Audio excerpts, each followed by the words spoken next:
Kakapasok lang, Diyos ko po, tanggalin, GMA 7. Clavio, walang kawala, ganti, VP Sara, matapos sumali, banat.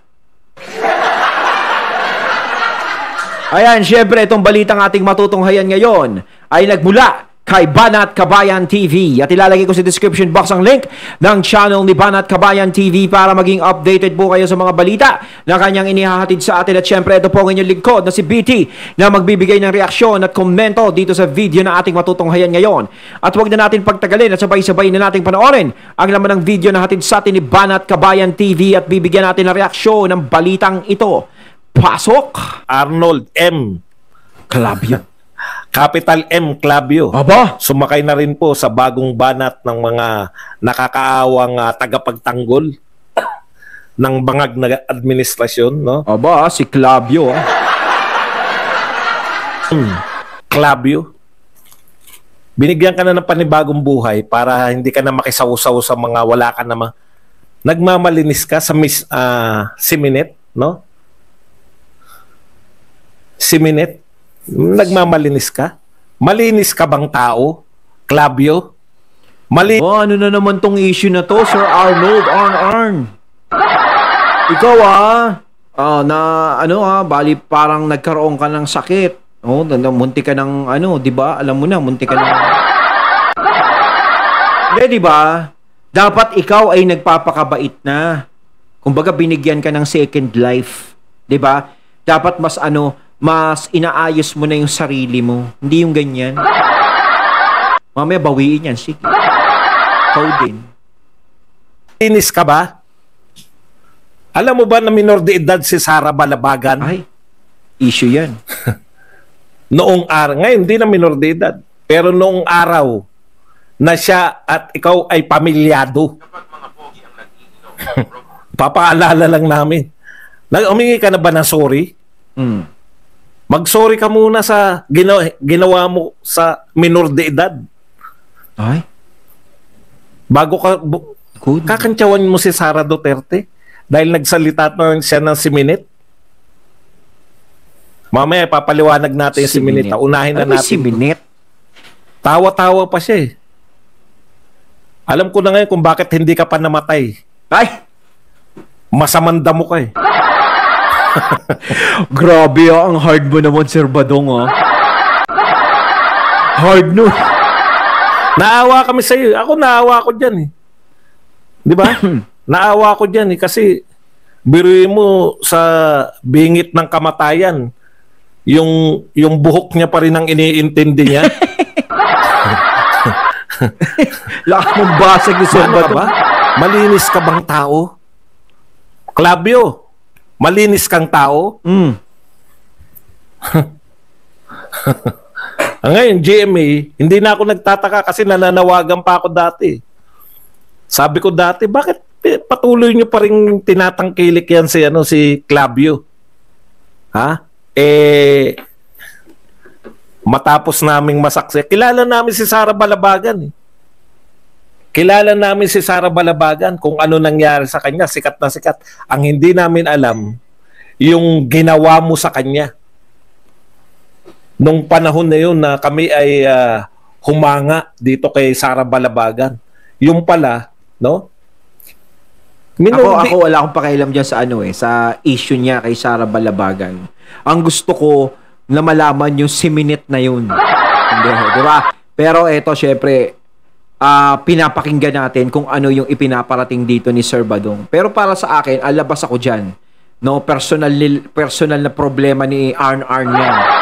Diba? Pero yung tungkol dun sa Siminet at nagganto-ganto na naman si Arn, alamin natin kung bakit. At kung ano yun. Edad yung bata. Tapos ngayon magsasalita ka. Wala kang karapatang. Ano ba ginawa ni BP Sara? Nakahindik-hindik sa'yo. Ikaw, kahindik-hindik yung ginawa mo. Ayan. Okay, balik tayo, no? Ano po ba tong Siminet na to? Ayan. Alam nyo, Siminet sila na wala po kasing maisip. Diba? Inihintay natin. Ano na script nyo? Kinakantyawan natin, diba? Ang sinasabi ko, yung mga spin doctor nitong mga administrasyon na to, ang bagal mag-isip. Talaga naman eh. Ilang araw na naganap. Ngayon lang nilang naisip, si minute na lang. Si minute. At saka yung mga banat nila, pang bata, yung makaka-appreciate lang yung mga teenager. Tandaan po ninyo, konti lang po yung teenager na botante.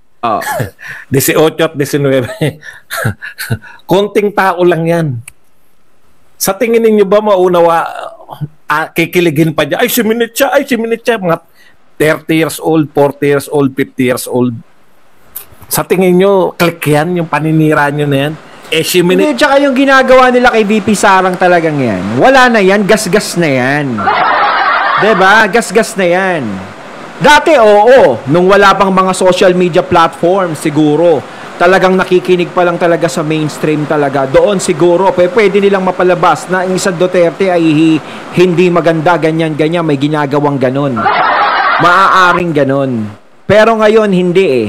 Kasi alam nyo hindi, parang kahit nasabihin mong walang platform pa rin ganon, alam naman, yung mga Duterte talaga is may pinatunayan. Kasi, yung mga taga Davao lang 'di ba? Is mapapatunayan na nila kung sino talaga ang mga Duterte. 'Di ba? Kaya nga sinasabi nung iba bakit naglilingkod yung mga Duterte? Duterte? Ha? Parang ganoon. Davao lang naman ang inaasikaso niyan. Hindi naman ganoon. 'Di ba? Kasi kung Davao lang ang inaasikaso nila, Davao lang, di dapat nung panahon ng pandemic, hindi na tayo inasikaso lahat. Davao lang ang tinignan ni FPRRD. Di ba? At saka nung panahon ng war on drugs, yun talagang pupuksain niya talaga yung mga nagpapakalat ng bisyo, dapat Davao lang. Di ba? Lahat tayo At saka yung mura ang bigas dati. Mga katunay kahit pa paano mura kasi nakakabili ka ng 30 pesos, 1 kilo 36, di ba? Maganda na yon. Di dapat sa atin mahal, sa Davao mura. Ganun dapat ang presyo. Pero hindi pantay-pantay. So hindi ko makita kung saan yung sinasabi dong Davao lang ang inaasikaso ng mga Duterte. Kahit nung naging presidente si PRRD. 'Di ba? Wala akong makita. Ngayon, kung iniisip nyo, nasisiraan nyo si VP Sara ng ganyan-ganyan, madaling maniniwala yung mga tao, malabo na kasi gas-gas na nga yan. Yung ganyang taktika. Kasi yung taong sinisira nyo o tinitira nyo, yan yung tao na may pruweba na. May hawak-hawak ng resibo. At nakatatak na sa utak ng mga tao kung ano yung ginagawa ng mga Duterte. 'Di ba? Kung ano yung ginagawa ni VP Sara. Nakatatak na. Ang hirap burahin o ang hirap sirain. Kayo yung nagkakaroon ng record Kayo yung nasisira dahil sa paninira sa kanya. Nagkakabaliktad ang sitwasyon Kasi ang main point nyo dyan, yung kailangan mapaniwala nyo yung mga tao sa sasabihin nyo laban sa kanya Kaso hindi ganun na nangyayari. Bumabaliktad ang senaryo. Kahit na sinisira si VP Sara, marami pa ring tao na kumakampi sa kanya, sumisimpatya at naniniwala sa kanya. Kasi nga, dahil may pinatunayan na yan, may resibo na yung ginaganyan nyo. Okay lang sana kung walang resibong pinapatunayan yan 'Di ba? Pwedeng-pwede nyo siyang ganyanin. Kaso nga lang, 'di ba? Kaya nga dumami ang supporter niyan. 'Di ba? Mas marami kaysa sa inyo. Kasi yan Esiminit kasi. Kaya ako naasar sa mga ganyan. Nakakaasar po kasi pambobo. Alam niyo yun? Pambobo yung... Di ba meron din akong banat sila dati na Sara without H. Kasi kaya ano yan si Sara kasi wala siyang H. Yan po katumbas niya, siminit. Siminit? Ano kaya yun? Yan na yung pambanat nila. Kaya ganyan si Sara Duterte kasi siminit siya. Alam niyo po kung saan nanggaling yung siminit? Sa answer po ni BP Sara Duterte na she may not like what I'm saying. She may not like what I'm answering. She may not like the way I answer. But I am answering. Yun yung sinasabi ni BP Sara. Hindi nila naunawaan She may not like. Di ba? Yun po, nakahanap sila. Nasabi si Minute. Si Minute. O yan na yan. Gawa na natin ang kwento yan. Ang bilis Ang bilis ng pagpapalaganap nila. Lahat ngayon si Minute na. Trending na si Minute. Siminit. May gumawa na ng mga siminit, paghawakin ng walis, ang walis, ihampas sa loyals. Ang kulit. Siminit, paghawakin ng walis. Naalala ko yung mga banat namin sa mga Siminit.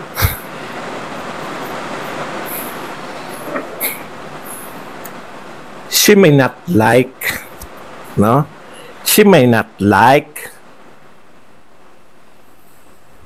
Hindi, she may not like. Yun po ang ibig sabihin ni BP Sara. Kaya lang dahil may tuwang naasa, she may not like what I'm saying. She may not like what I'm answering. She may not like the way I answer. But, Yan ang hirap no? Dati nung tahimik si VP Sara, ang daming sinasabi sa kanya.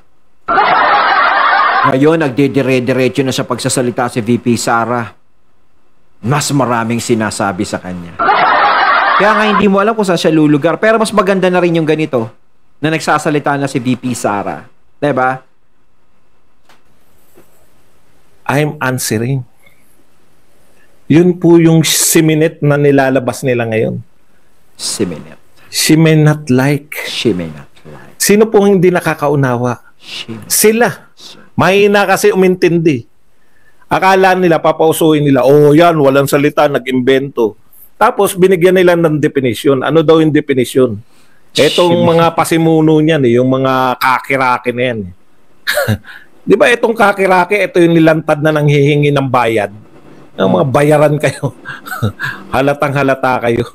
Ito yung sinabi ng Siminit na yan. Yo. Kahulugan daw ng Siminit. Short for, shit mainit. Pakiramdam kapag ginigisa ka, sabay wala ka maisagot. Kaya dinadaan mo na lang sa angas, pagpapaligoy-ligoy at pagpapalusot. Ay, ganon? May ganon? Na dinadaan niya na lang sa angas, wala siyang maisagot? Diyos ko naman. Ang tinatanong diyan sasabihin niya wala siyang maisagot kasi tinatanong siya sa confidential fund. Parang nung isang araw may nakausap ako. Sabi niya sa akin, ang init sa no? Sa Congress. Si Sara Duterte hindi makasagot. So, tinanong ko siya, saan siya hindi makasagot? Doon sa confidential fund na tinatanong sa kanya, hindi niya masagot. Sabi ko, ba't niya sasagutin yun? Hindi naman napunta na sa kanya yun. Diba? At saka bakit niya sasagutin yun? Ano ba pinunta niya dun? Diba 2025 budget? May sinabi ba silang pag-uusapan yun? At saka bakit pa pag-uusapan yun? Inaayos na nga yun. Tapos na nga yun diba? Hinihintay na nga lang kung ano yung magiging resulta nun. Bakit pinipilit pa rin nilang itinatanong? Hindi na lang nila hintayin yung COA, diba? Naghihirap pa. Diba? Siyempre, inaayos na nga yun Meron lang sasagot nun Kapag naayos na, kapag natapos na, nagkaroon na ng resulta, bakit niya pa sasagutin? Inaayos na. Diba? Ano yun? Parang sasabihin niya, mas marunong pa ako doon sa nag-aayos, doon sa COA, mas marunong pa ako sa kanila. Ako na mismo yung magsasabi sa inyo. Ano gusto niyong aminin ni VP Sara sa kanila? Yes, nangurakot ako. Ginastos ko yung pera. Pinang-shopping ko. Bumili ako ng maraming shoes, maraming damit. Diba? Ayun ba yung gusto nilang isagot ni VP Sara? Na madula siya na ganun sasabihin niya? Diba? Hindi na nga niya sasagutin yun Diba? Ayaw niya na nga sagutin kasi inaayos na nga yun. Antayin na lang yung resulta. Kulit Diba? Ayaw niyang pangunahan kung ano yung magiging desisyon doon. O, bakit yung COA hindi niyo kinukulit? Yun na lang kulitin niyo. Kaya nga siya pumunta dyan 2025 budget Yan, pwede niya sagutin. Dahil pag pinag-usapan niyo. Pero yung bagay na pinoproseso pa, is dapat hindi nyo muna pinag-uusapan yan. Hindi nyo tinatanong sa kanya. Kung hindi inaayos yan, pwede. Kaso nga, yan na nga di ba hinihintay nga yan, di ba? Inaayos na yan. So ano pa? Meron pa ba? Hindi po siya nagpaligoy-ligoy. Ay, nako. Maangas po siya kasi tinatarantado nyo Pinakita niya lang na hindi nyo siya kayang bastusin. Oo. Ngayon talaga, syempre, hindi mo siya masisisi kung bakit siya nag-aangas. Ganyan na yung nagiging trato sa kanya Alam nga namang ginaganyan siya, pinagtutulungan siya, binabakbakan siya ng ganyan, tapos sasagot niya lang, opo, opo, sorry po. Ano po, papayagan niyo po ba yung budget ko? Hindi! Salamat po, uwi na ako. Ganun ba yung gusto niyo na gawin ni VP Sara para hindi siya maangas? Natural, ginaganyan siya. Pinagtutulungan, ginaganyan, tapos ganyan pa yung sinasabi. Natural, lalaban siya. Diba? Lumalaban siya dahil may katwiran siya. Ang tao pwedeng lumaban kung meron kang katwiran, kung nadedehado ka na. Binabatok-batukan ka na, tinatadyakan ka na, hindi ka pa rin kikibo. Kasabihin mo, ikaw pa rin ang magsusorry. Ay, nako. Nung ako ay mayor, hindi nga ako nagpabastos. Ngayon pa ba ako magpapabastos? Ngayong vice president ako. Yes. At saka dapat hindi nila ginaganyan ng vice president. Pangalawa yan sa pinuno ng ating bansa. 'Di ba? Kaya nga sinasabi ko pa ulit, hindi ba kayo natatakot sa ginagawa nyo dahil malakas sa tao yung ginaganyan ninyo? Minsan isang araw, pag natapos ang mga termino nyo at magkaroon ng eleksyon, may posibilidad na manalo yan. Hindi ba kayo kinakabahan? 'Di ba? O isa pa yan. Bisaya. Iniinsulto nyo ba yung mga Bisaya? Lagi na lang nyo ako, Tagalog ako. Never ako naging Bisaya. Pero alam niyo yung mga minsan, yung mga taga-NCR, mga Tagalog speaking, kung mang-insulto sa mga Bisaya, ganyan. She may not like. Salita yun, unawain nyo. Ako napupunta naman ako sa ibang bansa. Yes. Hindi nga makapag-English yung mga tao ron eh. Pinagtatawanan nyo ba? Pumunta kayo ng Hong Kong, magtatawa kayo pag hindi sila makapag-English na maayos. Dito lang po sa Pilipinas. Kasi maliit ang tingin nyo sa mga Bisaya. Yun ang problema. Yan ang katotohanan. Kasi 'di ba, minsan hindi napapansin natin, minsan napapansin natin syempre ganun sila magsalita eh. 'Di ba? May mga puntong ganun. Pero ganun talaga eh. 'Di ba? So, hindi nyo dapat sila binabastos ng ganyan. Kasi parang pag sinabi, shiminit, parang ang tingin nyo sa mga Bisaya, ganun. Ganun na lang. 'Di ba? Parang binabastos nyo nga naman. Kasi hindi lang si VP Sara ang ginaganyan ninyo. Kung iniinsulto nyo siya ng ganun. 'Di ba? Kasi meron ding hindi lang siya nakakapagsalita, meron din nakakapagsalita ng ganyan. May presidente na Bisaya na galing ng Mindanao. Kaya yung she may not like ang ibig sabihin niya nun. 'Di ba? Ginawa niyong issue. Yan. Tapos sakay naman si Arnold Clavio. Bad bago ka sumakay kay Arnold Clavio, siguraduhin mo muna na wala kang na malinis kang tao. Ang linis mo, no? Ayun, natating natunghayan ng video na nagbula kay Banat Kabayan TV at syempre natunghayan natin ang boses na yun na nagbula kay Sir Badong Aracales. Kayo mga katunay, anong masasabi nyo tungkol dito sa video na ating natunghayan ngayon at binigyan ng reaksyon? Comment lang po kayo sa comment box, no? Yung shiminit na yan, no? Grabe kayo. So once again, I'm BT and I'm out. Peace.